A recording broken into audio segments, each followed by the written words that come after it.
Hello my friends, today we're doing another one of your favorite types of videos to watch, a luxury slash Hermes Q&A where we discuss all your luxury questions and Hermes dilemmas.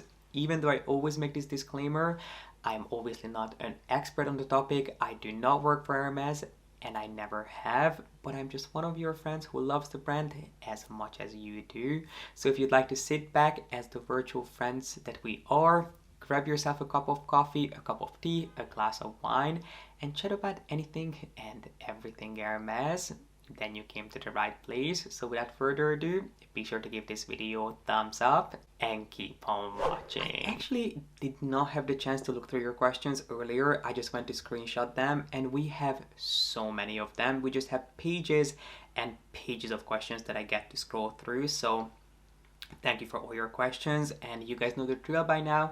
I just probably start picking some random questions and we'll start right there. And as always, most likely it's going to be split into two parts just because I'm not known for being concise and I don't want to keep you here for 45 minutes. So I'm probably going to get to as many of your questions as I possibly can, but it will be split into two parts. So if you have not, then make sure you subscribe down below just so you don't miss part 2 of this video. And without further ado, let's jump straight in. And actually the first question has nothing to do with Hermes, but I promise you we're going to pick some random questions, which is opinion on the new Louis Vuitton sneakers, which I didn't really know that Louis Vuitton came out with new sneakers. Maybe the Nike ones? Was that a recent launch? I feel like they've been teasing those for quite a while. I feel like those might have been the most recent launch, which honestly, I just couldn't care less about anything Louis Vuitton. I think I discussed this in a previous video of mine, but I completely forgot that Louis Vuitton even existed as a luxury brand. I would not spend more than a couple $100s on anything Louis Vuitton unless it's a trunk or a travel piece. In my opinion, Louis Vuitton currently is not worth your money. When it comes to the Nike Louis Vuitton sneakers, if that's the one that you're referring to, I remember seeing some teaser pictures and I wasn't blown away. I do miss old school Louis Vuitton, but if you're into, were they inspired by the Nike Air Force One maybe? Which I do like those shoes. I think they're incredibly flattering. If you like those, then you're going to love these too. But to be really honest with you, I don't really think that anything Louis Vuitton is worth your money or really the hype these days. I promise you guys that I'm going to try to be concise, so here's a quick question. Birkin Sellier or Retourne, which is actually a question that I think we discussed in a previous Q&A, but I feel like this question always comes up. If you'd like me to do a more in-depth deep dive, a deep dive comparison, let me know. It's definitely something that I can do for you guys. But I don't own a Birkin Sellier bag, which is obviously for a reason. I prefer a Birkin Retourne. I think they're both beautiful bags, but Birkin Sellier I think works best when it comes to smaller bags, so a Birkin 25, and then other than that, I would go for Retourne really for all other sizes, and I feel the same way about the Kelly actually when it comes to Kelly bags.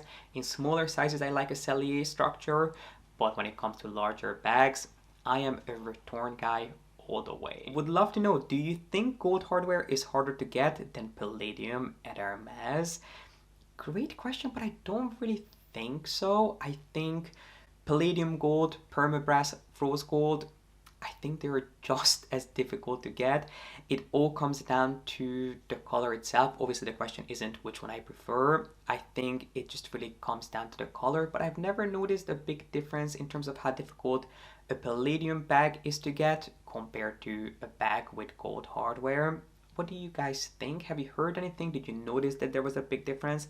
I never thought there was. I think it just depends on what you prefer. I assume you prefer gold, and that's why you're wondering if it would be more difficult for you to get a bag with gold hardware compared to palladium. I'm personally a gold kind of guy. I much prefer gold with most bags than palladium, but then some bags look much better with palladium. I think palladium definitely has a more contemporary and modern feel to it, whereas gold and permabrass are a little bit more classic. So personally, I don't think that it would be more difficult for you to get a gold hardware bag compared to one that comes with a palladium finish. The next question is, what is your take on the Kelly Depeche 38 briefcase? Is it worth getting it on the pre-loved market. I am personally not a briefcase kind of guy. I think it is a nice bag. If you like a traditional briefcase, by all means go for it. I'm sure the quality is going to be outstanding. But I personally much prefer the newer Kelly Depeche briefcase, which they launched a couple of years ago, which was the more updated version of the original design. I think it is now much closer to the original design of the Kelly bag. I think it's much more streamlined, it's more modern, and I just overall appreciate the idea more. So if I was to choose between the two, I would probably go for the current updated Kelly Depeche design. But if you're into briefcases, I don't think you can go wrong with either one. I think I remember seeing this question come up in previous videos, but I don't think I ever got around to answering it, even though it's a question right up my alley, which is Birkin 35 or Kelly 35 for men. You guys may not know this. Well, if you've been with me for a while, I'm sure you've heard me talk about this, but when it comes to Birkins, I am a Birkin 35 kind of guy, and when it comes to Kellys, I'll either opt for a small Kelly, or on the opposite end of the spectrum, I will opt for a Kelly 35. So I would say that they are among some of my favorite Hermes bags and favorite Hermes sizes, and I think it just depends on the kind of bag you prefer. You can definitely make both of them work. I think it just depends if you prefer a larger open style tote with top handles, or if you prefer a bag that comes with a shoulder strap. And even though it's also a top handle bag, it's not an open style tote, or at least it doesn't feel like it, even though I carry my Kellys more often than not completely open.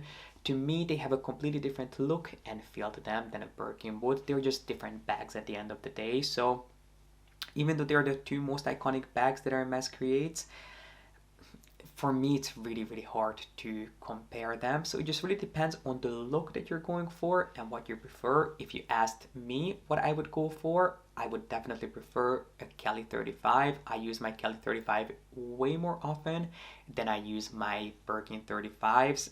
I am just a Kelly kind of guy, which is strange because I was so desperate to make my first Hermes bag a Birkin, I would have never considered a Kelly. Whereas now, I really cannot see myself buying any more Birkins unless, well, I guess there is going to be a question on this. I remember seeing something when I was scrolling through, so I'll let you know in an upcoming question what bag would be an exception. But for me, if you ask me, Kelly 35 is the one that I would go for. We have a couple of questions when it comes to Hermes rules, and most of them are wondering about the difference from country to country when it comes to policies, especially when it comes to managing your wish list, which if you are interested, I would suggest that you check out, I think it was my Hermes journey video. I'll make sure to have it linked up here where I discussed this briefly, my experience shopping in the US and then switching to shopping in Europe, because yes, there's a huge difference. Well, not a huge difference, but there are quite a few little differences that you have to get used to. And it's not only from country to country that policies can differ, but it's also from boutique to boutique. So I always advise that you reach out to your advisor if you're wondering about really anything when it comes to Hermes, because at the end of the day, they are the true experts on the topic.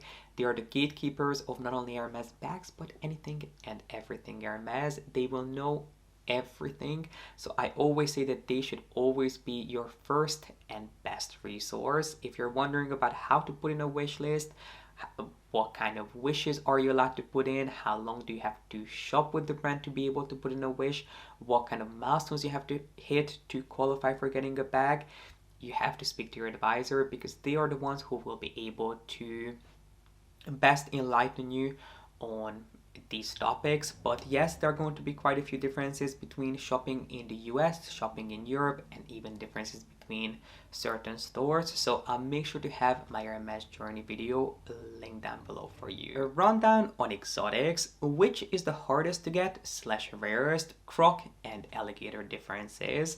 So when it comes to exotic skins, there are a few different groups of exotic skins that Hermes uses. So let's start with Ostrich, which is a type of exotic skin. It's one that I personally prefer when it comes to smaller items. To me, getting a full-on bag in Ostrich is just a little bit overwhelming because of all the large pores that ostrich skin is known for. It's just not my preferred look when it comes to a larger bag. There was a point in time when I kept getting offered mini Kellys in ostrich, and I had to turn all of them down because for me, even a mini Kelly is just a little bit overwhelming when it comes to all those little dots on ostrich skin. I did actually buy an ostrich wallet a few years ago just to test the leather for myself, and even though I love that wallet, I would definitely not get anything larger in ostrich skin. But if you love the way it looks, it is probably the hardest wearing exotic skin. Then there are a couple of different types of lizards when it comes to Hermes, but they are constantly in and out of production. Lizard bags were quite popular, I want to say in the early 2000s, late 90s, but then I heard some rumors that Hermes had a tough time sourcing good enough quality lizards, so they had to pause production. And even though lizard bags are now around again, they are few and far in between. So they are around, and there are a couple of different types of lizard skins. They are quite delicate, and obviously the most popular is the ombre lizard, which basically means that it is in this beautiful taupey shade with quite a bit of white in there. One thing that I would be incredibly careful with if you're going to get anything in ombre lizard is color change, because ombre lizard will oxidize over time, which means that the whites of the skin will actually yellow and turn orange eventually, which is just not the prettiest. And I feel like not a lot of people talk about that. So if you're going to get an orange, not an orange, if you're going to get a lizard bag, be incredibly careful with how and when you use it. I don't really think that there's anything that you can do to stop the bag oxidizing over time. However, you can prolong its lifespan basically. I mean, the bag is not going to fall apart, but you probably don't want to use a bag that is kind of dirty looking. So I would make sure that I keep it in its dust bag. I keep it in a completely enclosed space away from light and any sort of moisture, which you want to do with all of your bags, but especially when it comes to exotic skins and lizard, because they're going to be the most delicate pieces in your collection. But then moving on to croc and alligator, there are 3 different types that are currently in production, and let's start with alligator because that happens to be my favorite exotic skin, and it's also the most, I almost said affordable. It is definitely not affordable, but it is the least expensive out of all the croc bunch, even though alligator is not a croc. But it is going to be a little bit less expensive compared to croc skins. But what do you have to know about alligator? When it comes to alligator, scales tend to be smaller and less symmetric. However, there is still a beautiful gradient, which means that as you get closer to the middle of the bag, each scale slowly gets larger, but it's possible that not every single scale is going to be the same shape. There might be ones that are kind of all over the place, that are different shape. There might be a jump in size. You might have a really small scale, but then have a larger one right beside it, which is something that some people love and some people dislike. If you prefer a really symmetric look and you want to have that beautiful gradients, alligator might not be the one for you. But the reason I love alligator is because if you have an alligator piece in your collection, which these pieces tend to be a little bit smaller, so wallet and in my case a mini Kelly, they feel quite substantial because each and every single scale is really pronounced. So if you run your finger over an alligator bag, you can really clearly feel the ridges of each and every single scale, which I personally prefer. It doesn't make alligator bags hard wearing. They're still incredibly fragile and delicate, but I do appreciate that if you hold an alligator piece, it's going to feel quite substantial. Then moving on in terms of price range, our next tier up would be freshwater croc, or also known as Nilo croc, which is known for having larger scales, and you won't have as beautiful over gradients as you would with alligator and then the next croc, which we'll move on to.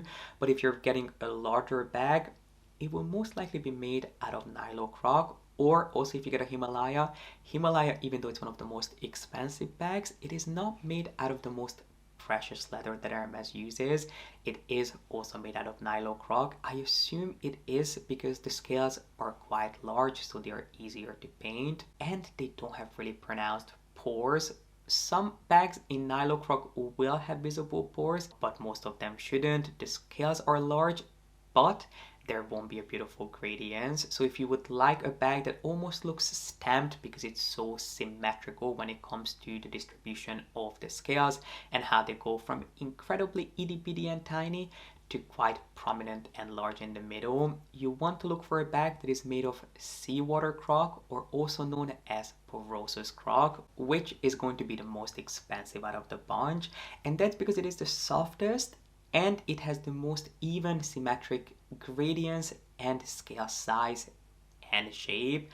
Obviously not all exotic bags are created equal because not all animals live the same life. They're not going to look identical, so the scale size and the scale shape is going to differ from bag to bag. So you always want to make sure that you have a really close look at the bag that you're buying, especially if it's made of exotic skin, because no two bags are going to look identical. But if you're going for a look that is incredibly even and almost looks stamped, POROSUS croc is the one for you, but you're going to pay a hefty price for it. And one thing that I forgot to mention is that POROSUS croc will also have really obvious and visible pores. Sometimes freshwater croc will also have that, but when it comes to POROSUS croc, that will almost always be on every single scale. So just keep that in mind. I do think that alligator is the nicest and it is the most reasonably priced, or it is the least expensive out of the bunch, but not all pieces will be available in every single option. But these are some of the main characteristics that you have to keep in mind when it comes to alligator and croc skins. What do you think of influencers that are able to buy more than 2 to 3 Coda bags a year?